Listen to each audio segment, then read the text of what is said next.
میں نے نا اپنا موضوع چنا بشریت مصطفیٰ. ہمارے آج کے اس دور کے اندر نا حضور سرور کائنات فخر موجودات صلی اللہ تعالیٰ علیہ وآلہ وسلم کی شان میں، خصوصاً حضور علیہ السلام کی بشریت میں نکتہ چینی کی جاتی ہے. اللہ تبارک و تعالیٰ بس ہمیں دین متین کی سمجھ عطا فرمائے. کسی پر کوئی اٹیک نہیں، کسی پر کوئی حملہ نہیں. میں فقیر سا بندہ بھی دورہ طالب علمی میں ہوں. بس یہ اتنا سا کہہ دیتا ہوں کہ نگاہ ولی میں وہ تاثیر دیکھی، نگاہ ولی میں وہ تاثیر دیکھی کہ بدلتی ہزاروں کی تقدیر دیکھی. یہ صرف کرم انہی کا ہے. تو اب میں قرآن مجید فرقان حمید کی آیات سے بشر تلاش کرنے لگا ہوں. بشر کا معنی بشر آدمی کو کہتے ہیں، انسان کو کہتے ہیں. تو بعض احباب کہتے ہیں کہ ہم بھی کھاتے ہیں، حضور بھی کھاتے ہیں، تو حضور ہم جیسے ہوئے. ہم بھی چلتے پھرتے ہیں، لباس پہنتے ہیں، اور حضور بھی لباس پہنتے ہیں اور چلتے پھرتے ہیں، تو حضور ہم جیسے ہوئے. اب میں ایک نقطہ بیان کرنے لگا ہوں. کافر بھی کھاتا پیتا ہے اور مومن بھی کھاتے پیتے ہیں، تو کیا کافر اور مومن برابر ہوا؟ اور جب کافر اور مومن برابر نہیں ہو سکتا تو مومن مصطفیٰ کے برابر کیسے ہو سکتا ہے؟ آپ یہ تو نہیں مانتے کافر بھی کھانا کھاتا ہے، کافر بھی لباس پہنتا ہے، مومن بھی لباس پہنتے ہیں، مومن بھی کھاتے پیتے ہیں، تو کیا کافر اور مومن ایک جیسے ہوئے؟ سارے بولو ذرا، کیا کافر اور مومن ایک جیسے ہوئے؟ جب کافر مومن کا درجہ نہیں پا سکتا اور مومن زہرا کے بابا جیسا درجہ کیسے پا سکتا؟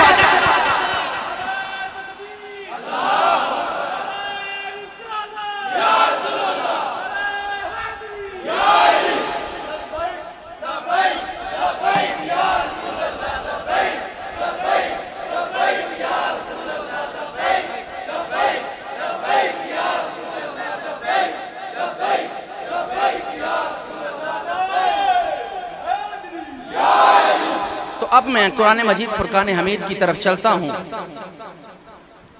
قرآن سے ہم نے بشر تلاش کرنا ہے کہ کیا قرآن میں اللہ تعالیٰ نے بشر کا ذکر فرمایا؟ یہ سبھی کو سمجھ آ رہی ہے نا؟ جب سمجھ نہ آئے تو آپ بتا دیجئے گا، ہم اپنا انداز بدل دیں گے. کیونکہ مقصد تو یہاں پر بیٹھنے کا یہی ہے نا کہ کلام برحق کا پیغام سبھی تک پہنچے. تو قرآن سے تلاش کیا تو مجھے 4 بشر ملے قرآن میں. ویسے دعا کیا کرو کہ چاروں کی سمجھ آ جائے، دعا کیا کرو کہ حضور کے یاروں کی سمجھ آ جائے. تو میں نے نا 4 بشر تلاش کیے، علماء نے 4 بشر بتائے ہیں. اب انہی میں سے پہلا بشر میں قرآن سے بیان کرنے لگا ہوں. قرآن کی آیت کا استقبال کریں، محبت سے سبحان اللہ کہیں. یہ سارے احباب ذرا میری جانب توجہ فرمائیے گا. یہ سورہ سعد قرآن مجید میرے ہاتھ میں ہے. یہ سورہ سعد ہے، سبھی کو نظر آ رہی ہے. آیت نمبر 71 نمبر آیت میں آپ احباب کے سامنے تلاوت کرنے کا شرف حاصل کرنے لگا. اللہ تعالیٰ نے ارشاد فرمایا، اذ قال ربک للملائکۃ انی خالق بشرا من طین. اس کا مطلب ہوتا ہے جب، کالا کا مطلب ہے فرمایا. سمجھ آ رہی؟ قادری درویشوں کو سمجھ آ رہی ہے بات؟ اس کا معنی ہے جب، کالا کا معنی ہے فرمایا. رب کا، آپ کے رب نے، آپ کے رب نے فرمایا. للملائکۃ، فرشتوں سے فرمایا. انی خالق بشرا من طین. اللہ تعالیٰ نے فرشتوں سے کلام کیا کہ میں ایک مٹی سے پیکر بشریت بنانے والا. مٹی سے پیکر بشریت بنانے والا. اللہ تعالیٰ نے پہلا بشر کس چیز سے بنایا؟ آخر تک سارے باواز بلند بولیں اللہ پاک نے پہلا بشر کس سے بنایا؟ مٹی سے بنایا. اللہ تعالیٰ نے سب سے پہلا بشر مٹی سے بنایا اور اسے سورہ صاد میں ذکر کیا اذ قال ربک للملائکۃ انی خالق بشرا من طین. اللہ تعالیٰ نے فرشتوں سے کلام کیا کہ میں مٹی سے پیکر بشر بنانے والا ہوں. اب قرآن سے دوسرا بشر بیان کر دیا جائے. جس سے پہلے بشر کی سمجھ آ گئی وہ سبحان اللہ کہے, اسے دوسرا بشر سمجھنا ہے. یہ قرآن مجید میرے ہاتھ میں ہے, سورہ فرقان ہے, سبھی کو نظر آ رہی ہے. یہ سورہ فرقان کی آیت نمبر 54 نمبر آیت میں تلاوت کرنے لگا ہوں. اللہ پاک نے ارشاد فرمایا وَهُوَ الَّذِي خَلَقَ مِنَ الْمَاءِ بَشَرًا فَجَعَلَهُ نَسَبًا وَسِحْرًا وَكَانَ رَبُّكَ قَدِيرًا. میں نے قرآن پڑھ لیا ہے, اب آپ سبحان اللہ کہہ سکتے ہیں. پہلا بشر کس سے بنایا؟ اب دوسرا بشر قرآن سے پوچھتے ہیں کہ قرآن دوسرا بشر کہاں ہے؟ تو وَهُوَ الَّذِي خَلَقَ مِنَ الْمَاءِ بَشَرًا فَجَعَلَهُ نَسَبًا وَسِحْرًا وَكَانَ رَبُّكَ قَدِيرًا. وہی ہے جس نے بشر کو پانی سے بنایا. وہی ہے جس نے بشر کو پانی سے پیدا کیا, پھر اس کے نسبی رشتہ دار, اس کے سسرالی رشتہ دار قائم کر دیے. بے شک آپ کا رب قدیرا, بڑی ہی قدرت والا ہے. آپ کا رب بڑی ہی قدرت والا ہے. قرآن میں دوسرا بشر اللہ تعالیٰ نے پانی سے بنایا. کتنے بشر ہو گئے؟ 2. پہلا بشر کس سے بنایا؟ پہلا بشر کس سے بنایا اور دوسرا بشر کس سے بنایا؟ پانی سے. اب کلام برحق سے دوبارہ پھر پوچھتے ہیں کہ وہ تیسرا بشر کون ہے؟ جسے یہاں تک بات کی سمجھ آ گئی ذرا باواز بلند سبحان اللہ کہے. ذرا قرآن سے محبت کرنے والے مچل کر بولیں. آخر تک وہ ابھی بھی آخر میں سبھی کے ہاتھ نیچے ہیں, ذرا ہاتھوں کو بلند کریں, جھنڈا بنائیں, قرآن کا استقبال کریں, باواز بلند بولیں سبحان اللہ. لو جی یہ قرآن مجید سے پوچھتے ہیں کہ تیسرا بشر کیا ہے؟ سورہ مریم 17 نمبر آیت. لوگ حدیثوں کے حوالے دیتے ہیں, میں قرآن بھی حوالے کے بغیر نہیں پڑھتا. جسے قرآن سے جتنی محبت ہے باواز بلند بولے. یہ سورہ مریم 17 نمبر آیت. قرآن کہتا ہے فَاتَّخَذَتْ مِن دُونِهِمْ حِجَابًا فَأَرْسَلْنَا إِلَيْهَا رُوحَنَا فَتَمَثَّلَ لَهَا بَشَرًا سَوِيًّا. حضرت مریم کے پاس ایک نوری فرشتے آئے جسے حضرت جبرائیل امین علیہ السلام کے نام سے جانتے ہیں. حضرت جبرائیل حضرت مریم کے پاس آ گئے ہیں اور آ کر کہتے ہیں کہ میں تجھے بیٹا دینے آیا ہوں. ایک سوال تو بتائیں, اپنے ایمان کی حالت میں مسجد میں بیٹھے ہیں, بیٹا دینا اللہ کا کام ہے یا فرشتے کا؟ بیٹا دینا اللہ کا کام ہے یا فرشتے کا؟ ادھر جبرائیل کہہ رہے ہیں کہ میں تجھے بیٹا دینے آیا ہوں. تو حضرت مریم نے کہا کہ مجھے تو آج تک کبھی کسی بشر نے ہاتھ نہیں لگایا, میں تو پاک دامن عورت ہوں, آج تک مجھے کسی بشر نے نہیں چھوا. اور بیٹا تب ہوتا ہے جب کوئی بشر کسی دوسری بشر کو چھوئے. فرماتی ہیں کہ مجھے تو اب تک کسی بشر نے نہیں چھوا. تو قرآن نے وہ جو تیسرا بشر سورہ مریم میں فرمایا نا, وہ فرمایا فَاتَّخَذَتْ مِن دُونِهِمْ حِجَابًا فَأَرْسَلْنَا إِلَيْهَا رُوحَنَا فَتَمَثَّلَ لَهَا بَشَرًا سَوِيًّا.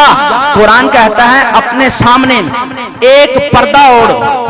حضرت مریم سے اللہ تعالیٰ نے فرمایا اپنے سامنے ایک پردہ اوڑھ دیا. فَأَرْسَلْنَا إِلَيْهَا رُوحَنَا, ہم نے مریم کی طرف اپنی روح بھیجی جو بشر بن کر آئی. ہم نے مریم کی طرف ایک روح بھیجی جو کیا بن کر آئی؟ بشر بن کر. آیا کون تھا؟ جبرائیل. اور جبرائیل بشر ہیں, سبھی کو پتہ نا نور ہیں. تو ادھر اللہ نے حضرت جبرائیل کو نوری ہونے کے باوجود حضرت مریم کی بارگاہ میں بشر بنا کر بھیجا. تو قرآن سے کتنے بشر ثابت ہو گئے؟ ایک بشر کو اللہ تعالیٰ نے بنایا مٹی سے، دوسرے بشر کو اللہ تعالیٰ نے بنایا پانی سے، اور تیسرا بشر نوری ہے اور وہ جبرائیل آئے ہیں حضرت. اب جو کہتا ہے کہ قرآن سے چوتھا بشر بھی پڑھا جائے وہ سبحان اللہ کہے. چلیں یہ قرآن سے چوتھا بشر بھی چلیں سورہ مریم ہی سے پڑھ لیتے ہیں. اللہ تعالیٰ نے سورہ مریم کی آیت نمبر 21 میں ارشاد فرمایا. پہلے آیت نمبر تھی 19، اب 21 آیت نمبر تلاوت کرنے لگا ہوں. اللہ پاک نے فرمایا کالا کذالکا کالا ربکی ہوا علیہ حین ولنجعلہ آیۃ للناس ورحمۃ منا وکان امرا مقضیا. جسے قرآن سن کر لطف آیا بآواز بلند بولیں. اب سورہ مریم کی یہ 21 نمبر آیت ہے اور اس میں اللہ تعالیٰ ارشاد فرمایا وَقَالَ كَذَلِكَ قَالَ رَبُّكَ هُوَ عَلِيٌّ حِينٌ وَلِنَجْعَلَهُ آیَةً لِلنَّاسِ وَرَحْمَةً مِنَّا وَكَانَ أَمْرًا مَقْضِيًّا. آپ کا رب فرماتا ہے کہ یہ کام میرے لیے بڑا آسان ہے، یعنی بیٹے دے دینا. اللہ فرماتا ہے کہ یہ کام میرے لیے بڑا آسان ہے. جو بندہ اس مجلس میں بے اولاد بیٹھا ہے نا، یہ فقیر جولی اٹھا کر دعا کرتا ہے اللہ تمام بے اولادوں کو اولاد نرینہ عطا فرما دے. اللہ تمام بے اولادوں کو نرینہ اولاد عطا فرمائے. اپنی اولاد سے محبت کرنے والوں قرآن سے محبت کرو اور قرآن کے پیغام کو سمجھو اور اس پر عمل کرو. قرآن میں چوتھا بشر اللہ کے حکم سے اللہ نے بن باپ کے مریم کے پیٹ میں عیسیٰ نبی کو بھیجا ہے.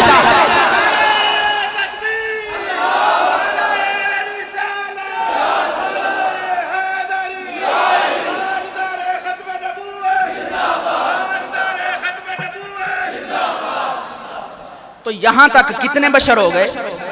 4 بشر. اب آپ مٹی کے اعتبار سے دیکھ لیں، اب آپ اللہ کے حکم سے آنے والے بشر کے اعتبار سے دیکھ لیں. اب آپ حضرت جبرائیل وہ نور تھے پھر بھی بشر بن کر آئے اللہ کے حکم سے، اس اعتبار سے دیکھ لیں. مٹی سے اللہ نے بشر بنایا، اس اعتبار سے دیکھ لیں. پانی سے اللہ نے بنایا، اس اعتبار سے دیکھ لیں. ابھی تو قرآن سے 4 بشر پڑے. خدا کی عزت اور جلال کی قسم بشر 4 ہوں، بشر 8 ہوں، بشر 10 ہوں یا 10,000 ہوں، اور آمینہ کے لال کے قدموں کی لگنے والی مٹی سے بننے والا بشر بھی نہیں. قرآن میں 4 بشر بیان کیے. مٹی کی اعتبار سے دیکھ لیں، پانی کے اعتبار سے دیکھ لیں، جبرائیل بشر بن کر آئے، اس اعتبار سے دیکھ لیں. حضرت عیسیٰ اللہ کے حکم سے بشر بن کر آئے، اس اعتبار سے دیکھ لیں. اس پوری کائنات کے اندر سارے بشر ایک طرف زہرا کے بابا کی شان ہی جدا ہے. بشر 4 ہوں، بشر 10 ہوں، بشر ہزاروں ہوں، بشر لاکھوں اور کروڑوں ہوں، آمینہ کے لال کی قدموں سے لگنے والی جو مٹی ہے نا، اس برابر بھی بشر نہیں ہو سکتی. اور لوگ کہتے ہیں نبی ہم جیسے بشر ہیں. اور جب حضرت آدم سے لے کر حضرت عیسیٰ تک کوئی نبی مصطفیٰ جیسا نہیں ہو سکتا، اور جب نبی مصطفیٰ جیسا نہیں ہو سکتا تو امتی مصطفیٰ جیسا کیسے ہو سکتا ہے؟